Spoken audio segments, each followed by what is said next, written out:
Merci d'être présent pour assister au webinaire La relation client Zoom sur l'accompagnement social. Donc tout d'abord, je vais me présenter. Donc je suis Liliana Basque, je suis responsable d'offres chez Sigma et je suis accompagnée de Patricia Ferron, responsable du pôle accompagnement social. Bonjour à tous. On va vous faire effectivement une présentation. Je vais vous présenter d'abord Sigma Informatique et ensuite, effectivement, on présentera le projet et notamment le retour d'expérience d'Aiguillon Construction sur la relation locataire. Donc Sigma aujourd'hui, c'est un acteur du numérique à impact. C'est une ETI qui a été créée en 1972, qui compte aujourd'hui plus de 2200 clients et 700 collaborateurs qui sont situés principalement au siège près de Nantes, à La Chapelle-sur-Erdre. Et nous avons 4 agences, une à Toulouse, Paris, Lyon et Strasbourg. Toutes nos équipes, les données data center sont situées en France. Notre proposition de valeur repose sur une chaîne souveraine pour répondre effectivement aux différents enjeux IT. Donc nous avons 6 maillons au sein de cette chaîne sur lesquels nous proposons des différentes offres. Donc nous avons le cloud, donc les data centers, l'observabilité et les services managés, la sécurisation de votre SI via la cybersécurité, le pilotage stratégique de vos données via la data et l'IA, le patrimoine applicatif pour tout ce qui est conception sur mesure d'applications ou d'outils, et le 6e maillon, logiciel métier, principalement dédié au secteur du logement social, dont Sisam est la gestion locataire. Donc le projet Sisam chez Aiguillon Construction était très orienté sur l'accompagnement social des locataires. Donc le projet a duré un peu plus d'1 an, a démarré en février 2025 pour une mise en production d'une première partie sur les actions collectives en février 2026. Et il y a une deuxième partie du projet qui sera mise en production notamment pour les actions individuelles fin avril 2026. Donc le point qui est également à prendre en compte dans le projet, c'est la confidentialité des échanges au vu du contexte effectivement de la population sensible ou visée et dans le respect du RGPD. Donc Aiguillon Construction cherchait une solution qui était très orientée en fait accompagnement social des locataires, et nous avons proposé effectivement une solution pour adapter les besoins de ce bailleur.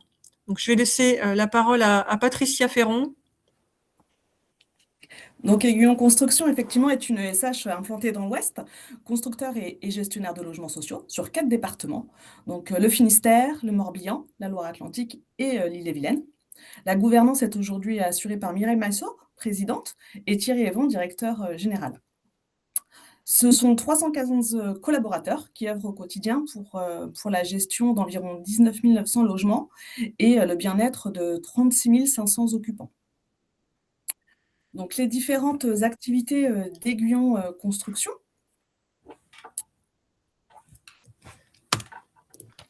Donc, il y a tout d'abord l'aménagement avec l'identification de foncier, l'achat, la préparation des terrains par les équipes en charge du développement. Ensuite, il y a évidemment la construction. Le pôle immobilier assure de la maîtrise d'œuvre à la réalisation, avec l'objectif étant de proposer des solutions immobilières adaptées aux enjeux des différents territoires sur lesquels on se trouve et de garantir un accompagnement de proximité. La commercialisation, nos attachés commerciaux louent et vendent les logements, que ce soit dans le neuf ou dans l'ancien. L'entretien et la réhabilitation des logements. Au quotidien, les équipes des territoires assurent l'entretien de notre patrimoine et notre pôle immobilier est garant des gros travaux et de la rénovation qui est nécessaire à la conservation de notre patrimoine. En parallèle de ces activités, nous avons à cœur d'accompagner les habitants au quotidien afin de créer du lien et favoriser le bien vivre ensemble. C'est comme ça que depuis une vingtaine d'années, maintenant, Aiguillon a une équipe accompagnement social qui s'est mis en place avec 4 personnes sur l'accompagnement collectif, voilà, une responsable de pôle développement social urbain et 3 chargés de projet à animation sociale. et une équipe de travailleurs sociaux avec des fonctions, enfin des fonctions identiques, mais en tout cas un métier qui peut être diversifié. On a des éducateurs spécialisés, des assistants sociaux, un CESF. Voilà, donc cinq travailleurs sociaux qui interviennent sur les quatre départements. Donc c'est donc pour cette activité que nous avons été amenés à réfléchir à une solution digitale avec Sigma. Donc l'idée principale, c'est d'assurer l'idée principale de ce pôle, c'est d'assurer une bonne qualité de service tout en favorisant le vivre ensemble et la cohésion sociale. Concrètement, ça passe par plusieurs axes, hein, la gestion des situations du quotidien, l'accompagnement social de proximité, mais aussi l'animation des territoires et le soutien aux initiatives habitants. En parallèle, il y a aussi une volonté d'innover avec le développement de nouveaux services et l'expérimentation de solutions adaptées aux besoins de nos locataires. Donc l'objectif est vraiment de faire du logement un levier d'insertion et d'apporter des réponses concrètes aux enjeux des territoires. Pour y arriver, donc, comme on vient de le voir, Aiguillon s'appuie sur une équipe dédiée, mais aussi sur tout un réseau de partenaires pour proposer une offre de service en constante évolution. Donc, sur cette slide, on peut voir l'accompagnement social individuel auprès de nos locataires. Alors, leur mission, c'est d'intervenir sur les situations les plus fragilisées, quand l'usage du logement devient compliqué et qu'un suivi spécifique nous semble nécessaire. Cet accompagnement est assuré par les travailleurs sociaux, après une orientation des équipes de proximité. Ce sont les personnes qui sont en agence, les gérants immobiliers notamment, mais aussi les attachés commerciaux ou les conseillers sociaux recouvrement qui nous orientent les situations. Donc, ils interviennent à différents niveaux, au moment de l'entrée dans le logement, avec des évaluations pour le passage en commission d'attribution, mais également et surtout tout au long de la vie du bail, par exemple en cas de difficulté, l'isolement, les troubles psy, lors de troubles de voisinage, dans le cadre de l'impayé ou lors de situations de réhabilitation. Concrètement, l'objectif est d'évaluer la situation de la personne, de l'accompagner et surtout de l'orienter vers les dispositifs de droit commun ou les partenaires les plus adaptés à la situation. Cet accompagnement, il repose sur un principe clé, c'est que le travail en transversalité, en interne entre les équipes, mais aussi avec les personnes, le partenariat avec les acteurs extérieurs, notamment les CEDAS ou les centres hospitaliers. Sur l'accompagnement collectif, comme vous pouvez retrouver sur cette slide, l'objectif est un peu différent. Là, on cherche surtout à créer un environnement positif pour les habitants en favorisant le vivre ensemble. Pour ça, on utilise différentes thématiques qui sont abordées, par exemple le lien social, le cadre de vie, l'accès au droit ou au numérique, mais aussi la culture, le sport ou encore la santé. Concrètement, comment ça se traduit? C'est avec des actions très variées, des cafés-rencontres, des ateliers, du porte-à-porte pour aller vers nos habitants, connaître mieux leurs besoins et essayer d'adapter justement les actions à ces besoins. Il y a des initiatives habitants qui sont portées et aussi des jardins partagés qui ont été créés et qui sont animés maintenant par les habitants. Ces actions, elles se déroulent soit en pied d'immeuble, mais aussi à l'échelle d'un quartier, voire d'une commune, en fonction des partenariats que l'on a pu nouer avec eux. Tout comme l'accompagnement individuel, tout repose sur le travail en transversalité avec les équipes de terrain, en interne, mais aussi et surtout avec les acteurs de territoire. On fait rarement on fait rarement des actions seules. On essaye toujours d'impliquer les collectivités, les associations de quartier, afin que quand on n'est pas là, les locataires sachent vers qui se tourner. On est vraiment dans une logique collective pour créer du lien et améliorer le quotidien de nos habitants. Alors, quelques chiffres sur ces actions. Donc, comme je le disais au tout début, donc ce sont 35 000 occupants aujourd'hui chez Aiguillon Construction. Par rapport aux actions individuelles portées par les travailleurs sociaux, ce sont, sur ces dernières années, 720 situations qui sont accompagnées par nos équipes. Environ 782 visites à domicile ou rendez-vous locataires proposés en agence. Et pour les actions collectives, il y a environ 360 actions d'accompagnement social collectif qui sont portées, avec l'appui de plus de 130 partenaires. En 2025, ce sont 167 résidences d'Aiguillon Construction qui ont bénéficié d'une action collective.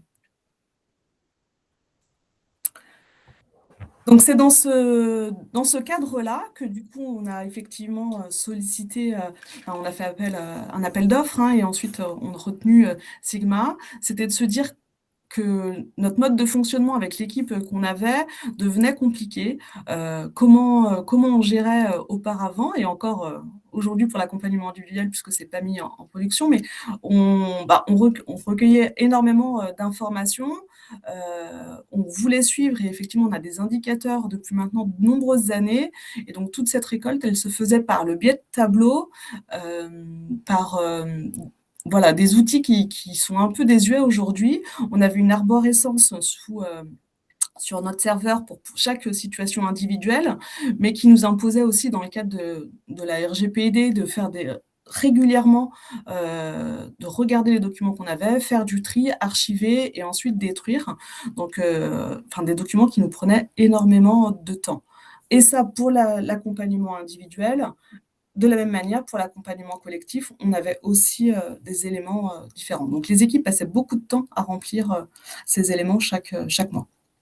L'enjeu, c'était bien de soutenir les professionnels dans leurs activités et le suivi de leurs dossiers, et puis d'améliorer la qualité de service qu'on allait proposer à nos locataires.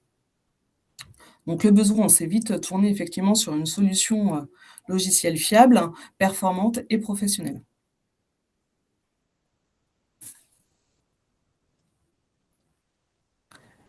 Donc les avantages que l'on peut voir aujourd'hui avec la solution, c'est que le recueil, la consultation et la mise à jour sont centralisés, et les suivis des informations nécessaires à l'activité maintenant sont toutes regroupées, même si en même temps il nous fallait garder effectivement ce côté sécuritaire et de données qu'on ne peut pas partager à l'ensemble des collaborateurs. Donc en tout cas, toutes les informations sont centralisées aujourd'hui. Il fallait effectivement une solution globale dans le parcours d'accompagnement. Il fallait qu'on puisse retrouver effectivement dans cette solution toutes les activités qu'on pouvait mener, dont je vous ai parlé tout à l'heure, que ce soit l'attribution, que ce soit le trouble du voisinage, que ce soit l'impayé. Il fallait qu'on puisse effectivement, dans le même outil, gérer toutes ces activités, avec du partage de données ciblées avec les parties prenantes internes qui interviennent sur la relation locataire. Donc effectivement, ça nous permet une meilleure efficacité opérationnelle dans la gestion des accompagnements. Une conformité RGPD qui est aujourd'hui beaucoup plus simple à gérer, puisque c'est compris dans le logiciel. Et des indicateurs d'activité qualitatifs et quantitatifs qu'on souhaitait retrouver. On avait réussi à quand même avoir des outils aujourd'hui qui ont été créés par les équipes, mais qui correspondaient à ce qu'on souhaitait. Donc on voulait vraiment retrouver ça dans l'outil, pouvoir faire des relevés d'indicateurs simples et rapides, mais en tout cas qu'on puisse avoir des données à pouvoir transmettre à la direction régulièrement.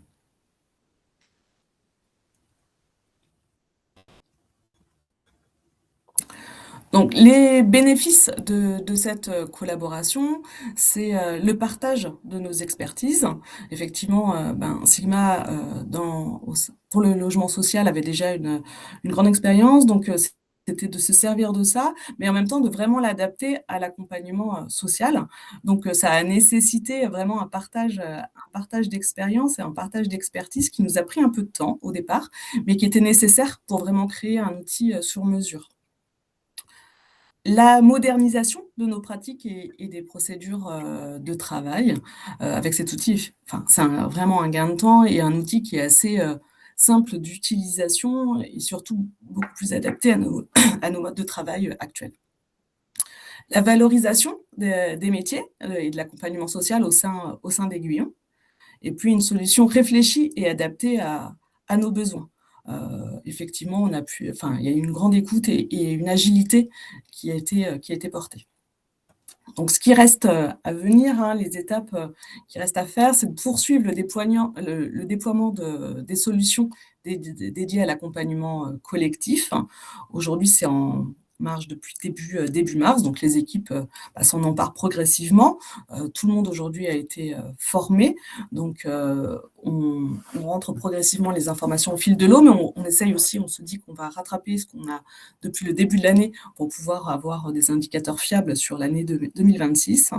Et puis la mise en production de la solution dédiée à l'accompagnement social individuel, qui est un petit peu reportée parce qu'effectivement, on s'adapte et il y a des choses qu'on souhaite pouvoir développer encore et avoir un outil fiable quand on formera l'ensemble des collaborateurs. Pour ça, il y a encore quelques ajustements à en faire, donc on espère cette mise en production à la fin du mois d'avril. Et puis ensuite, effectivement, il y a l'appropriation par les équipes qui va demander un peu de temps, même si elles ont été partie prenante pendant toute cette mise en route. Cependant, tous les travailleurs sociaux, tous les chargés de projet animation sociale n'ont pas participé au déploiement. Donc maintenant, il va falloir effectivement rentrer dans une phase de formation et d'appropriation. Et ce qu'on fait aujourd'hui, donc la communication vers l'externe, mais aussi en interne, de ce logiciel qui va permettre de valoriser le travail et les activités que mènent nos équipes. Voilà. Merci Patricia pour ce retour d'expérience. Donc il nous reste quelques minutes avant la fin du webinaire. Donc si vous avez des questions, vous pouvez les poser en direct ou sinon via le chat. Je ne sais pas s'il y a déjà des questions qui sont... Non, on n'a pas de questions. Ça a été très clair. Alors juste pour préciser, effectivement, au-delà d'un projet informatique, on a tendance à s'appuyer que sur les aspects techniques. Comme l'a dit Patricia, effectivement, il faut embarquer toutes les parties prenantes au sein du projet. Donc, il y a tout l'aspect humain aussi qu'il faut prendre en considération. Et j'ai envie de dire, c'est ce qui est parfois le plus compliqué, en fait, au-delà de la technique. C'est qu'il faut embarquer toutes les équipes dans l'utilisation de l'outil pour effectivement, dans ce cadre-là, accompagner au mieux les locataires. Donc, merci Patricia pour ce témoignage. S'il n'y a pas d'autres questions, il nous reste encore 3 minutes. Donc, si vous avez des questions ou des commentaires à faire, voilà, Patricia et moi sommes à votre écoute ou disponibles pour y répondre.